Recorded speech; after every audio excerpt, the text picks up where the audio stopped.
Why does finding a job right now feel like a literal humiliation ritual? No, like give me an answer. Because I feel like the process of finding a job has quite literally never been more difficult and just generally has not been more confusing. And I think it's time we talk about it because truly, what the ever-loving fuck going on? Hey guys, what's up? It's Imurgency and welcome back to my channel. And we just need to talk about the state of applying for jobs right now because I fear that we are collectively experiencing like mass clownery in levels that I don't think we've experienced since the clown epidemic of 2016.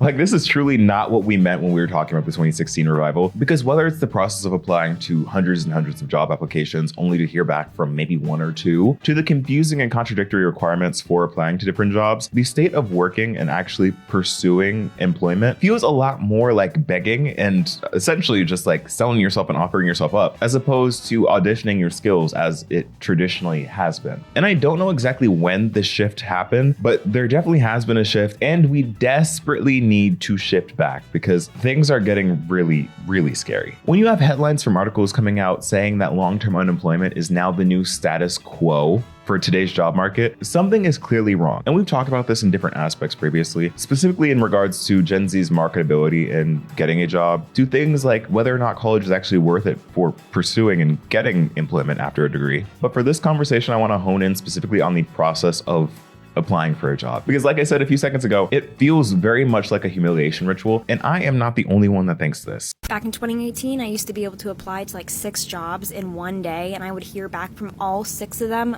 by the next day, within 24 hours. Even if I didn't get any of the jobs, I would hear back. But I still was offered like 80% of those jobs, you know what I mean? Nowadays, you're lucky if you hear back. Like it feels like the job search is actually working against the very people that it is meant to benefit, you know, the people applying for the jobs, where you have to go on this wild goose chase to figure out where you can actually apply, going through the process of applying by submitting your resume and then having to fill out the application with the exact same resume that you just submitted, and then just hope and pray you get a response back and maybe, just maybe get an interview. But the gag is, as most of us are finding out, like most of these job postings that we are actually applying to are fake. Like you have these employers putting out essentially ghost listings for different job positions that they have no intention of actually ever filling, just to make it look like they're always hiring. And that's probably great for their numbers, but for the actual people that are out of a job, it's just a giant waste of time and energy that could be spent elsewhere. And in my mind, I'm just picturing these companies kicking back, rubbing their feet together and laughing at all of the applications that are coming for these job postings that they have no intention of filling, just to purely get a kick out of crushing the souls of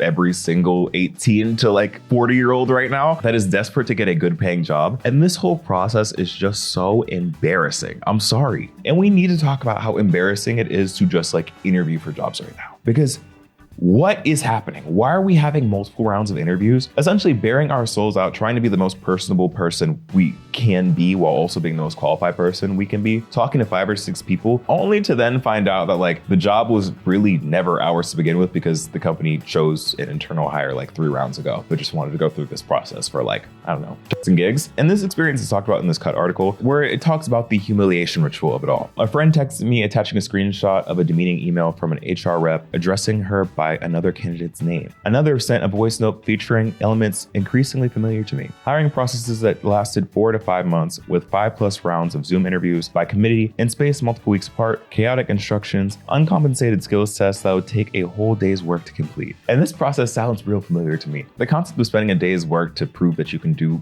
the work but not paying for the work is crazy to me. And this whole process of jumping through hoops just to ultimately not get a job, especially when the recruiter and the hiring manager knows that you are not in the top running, is crazy. And again, a waste of time and a waste of energy. The article goes on to state that LinkedIn reports applications went up 45% annually, averaging 11,000 a minute. Employers overwhelmed returned fire with their own automations. The result, a maelstrom of AI-powered resume screening, chatbots for early interviews, gamified skills tests, and unconventional to jarring behavioral interview modes that are trying to control for the likelihood that a candidate is typing prompts into Claude or ChatGPT to cheat through the interview. And again, the whole process of jumping through these hoops to, for one, get the interview, and then essentially having to duke it out with an AI to get an actual person to interview you is incredibly disheartening. And honestly, again, I hate to say it, but incredibly dystopian. Like, what world are we living in where this is the case? Because why is an algorithm determining whether or not you're qualified for an actual job? Because at the end of the day, for most jobs, a lot of the top applicants all have have the same or similar levels of skill. They can all do the job. It's just personality based. And the fact that you're incorporating AI to distinguish between these things when it is so vibes based and should be interpersonal is nuts. And also, in my opinion, incredibly unfair. Like, let's even talk about the LinkedIn of it all. We all know that LinkedIn kind of feels like corporate jail. Like, it is essentially corporate Facebook to brag about all of your corporate wins and also to essentially beg for your next position if you happen to get laid off or are in between jobs. And LinkedIn has this very cozy feature where you can publicly express that you are currently looking for work and are thirsty for employment by the hashtag open to work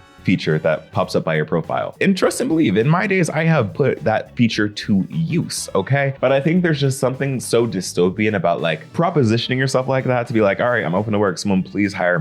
Why not use the green LinkedIn banner? It degrades your value. We like things that are hard to get.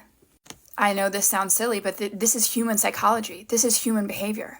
Like if I went into a middle of a restaurant right now and I sat down and I was like, hi everyone, I just want to let you know I am single, okay? I am single. I am available for dates. I'm available for a relationship. I am looking for that. I'm open, okay? There might be a couple of people who would say, okay, but there's going to be a lot of people going, why? Why are you announcing it like this? Why do you think everyone needs to know that? Why don't you just want select people to know that? And I know that some people actually made fun of this whole thing by adding like the hashtag desperate little icon to LinkedIn a few years ago, but that's essentially what it feels like. Like you're letting everyone know that you're open to work. And that's not necessarily a bad thing because again, most people are looking for employment, whether they currently have a job or they don't. Like everyone is looking for something new because newsflash, the job market sucks. But the gag of it all is that this feature is meant to like help you signal that you need a job and that you're looking for work. But it also kind of works as a sort of scarlet letter where it then also makes you look too thirsty for a job. I'll be honest with you. I don't think it's a good look. I don't think it's good to even have the open to work banner. It's like, if you know somebody was really desperate, does that make you want to be with them? Or it kind of gives you like the ick factor? And like, there's this whole cat and mouse game of like trying to be coy when like looking for a new job, like not wanting to seem too eager and like you want it too much because then you don't look as marketable to the recruiters or the hiring manager or whatever. But then you also don't want to be too nonchalant where it's like, oh, they don't really want or are excited for this opportunity. Like there's just too much employment politics going on right now. And it does not seem that anyone a part of this whole process is actually looking to make things better because there is still such a stigma around things like being unemployed and being laid off and having that sort of being a ding towards your employability. Recruiters are trained to go after passive talent. Passive talent are people that are working at companies and are not actively job seeking. Typically, those companies are on what we like to call a poach list.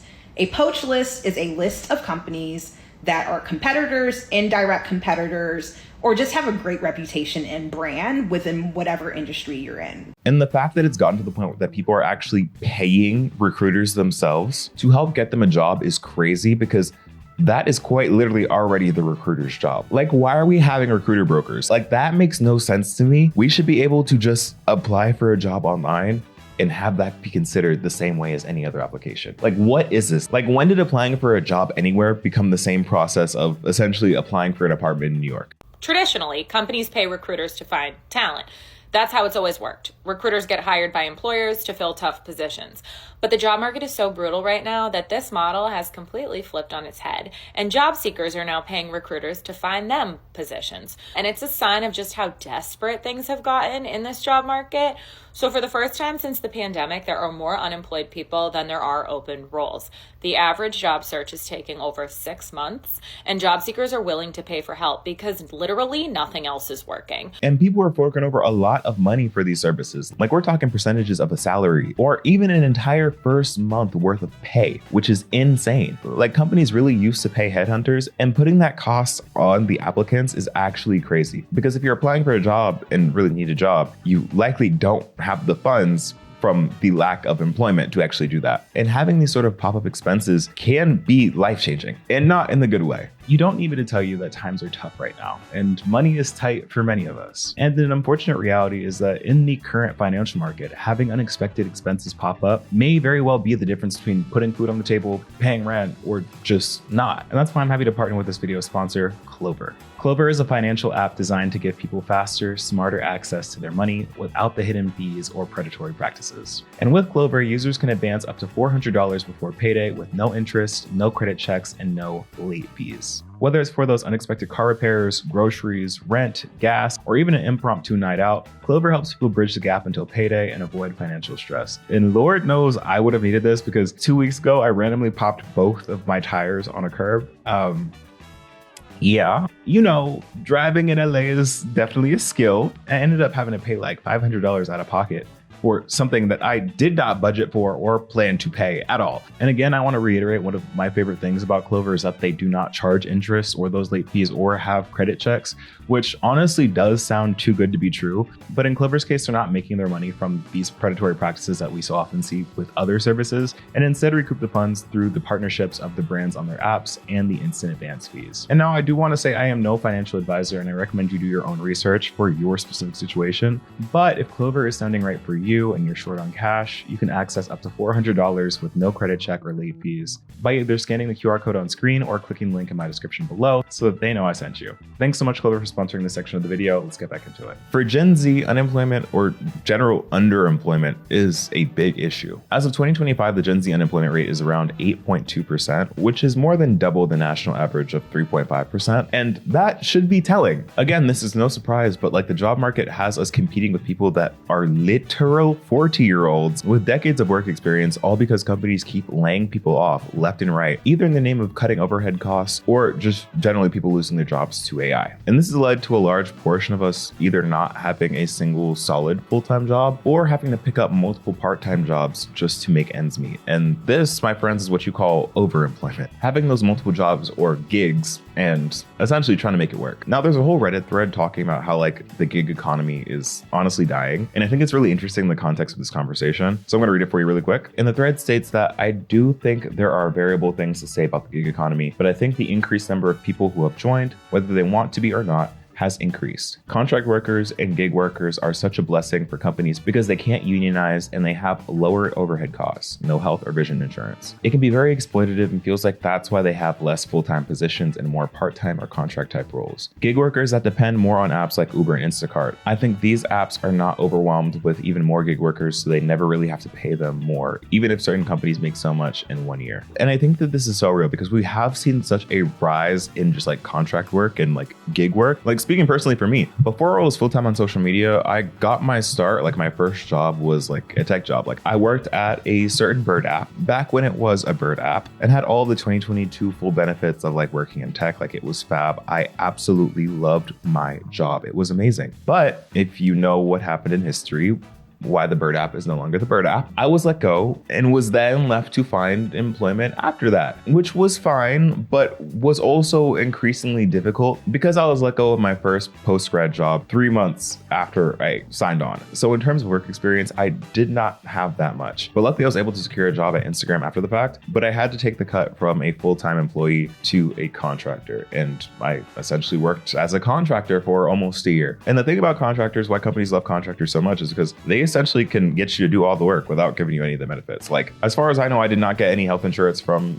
Instagram. Like, they didn't have to cover all that for me. And any of the other benefits that come with being a full-time employee, I did not get. And allegedly, the majority of all my other coworkers were also contractors. And not speaking for those two companies specifically for this next point, but I think a lot of companies right now are seeing the value in like not having to actually treat their employees fair. So what a lot of them are doing is going through these massive layoffs where they're laying off their full-time employees, cutting salaries to a fraction of what they used to pay people, and then hiring contractors to take up the fractions of pennies that they're now giving people for the same, if not more, work. And I honestly hate this practice so much because I really do think, this is my controversial opinion, maybe it's not controversial, I don't know. I think what we're experiencing right now in the job market is the employer's backlash to the employee-focused market that we lived in from 2020 to 2022. Do you remember that? I love to bring this up anytime I talk about the state of the job market, but essentially when like us employees ran shit, like we had employers shaking in their boots. Like this is the era of quiet quitting, when employees would just like leave their company for whatever reason to get a job raise because there were an abundance of jobs and not enough people. They were paying much higher wages. They had so many different benefits. It was all remote. Like that was the era